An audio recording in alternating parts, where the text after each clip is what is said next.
మొన్న సండే రోజు గురు పౌర్ణమి కదా! ఆ రోజు నాన్ వెజ్ అయితే ఏం తీసుకోలేదనమాట. సో, మండే రోజు మార్నింగ్ వచ్చేసి మా ఆయన చికెన్ అయితే తీసుకొనొచ్చారు. ఇంకా ఎలాగో నిన్న చేసిన చికెన్ ఉంది కదా అని చెప్పేసి, ఈరోజు మార్నింగ్ పూరి చేద్దామంటే, మా పాప లేదు మమ్మీ నాకు ఉగ్గాని కావాలని అడిగింది. ఇంకా సో, తప్పలేదనమాట. ఉగ్గాని అయితే ప్రిపేర్ చేసేసానండి.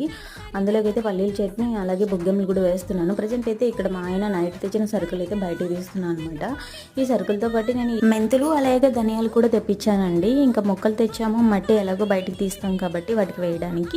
అలాగే ఇంకా ఈ ధనియాలు, మెంతులు చల్లితే కొత్తిమీర, అలాగే మెంతాకు వస్తుంది కదా అని చెప్పేసి, ఇంకా ఆ తర్వాత ఇక్కడ శనగపిండి అయితే తీసుకొని వచ్చారు మా ఆయన. ఈరోజు ఇంకా బుగ్గెమ్మలు చేస్తున్నాను అని చెప్పాను కదా, బుగ్గెమ్మకి అయితే అన్ని కట్ చేసి పెట్టుకున్నాను. ఇంకా పల్లీల చట్నీ కూడా చేసేసాను అనమాట ఆల్రెడీ. ఇంక ఇక్కడైతే పిండి తట్టుకున్నాను కదా, బుగ్గెమ్మలు అయితే వేసేసాను. మా ఆయనకైతే చెప్పలేదనమాట నేను బుగ్గాలు చేస్తున్నాను అని చెప్పేసి, ఓన్లీ ఉగ్గానినే అని చెప్పాను.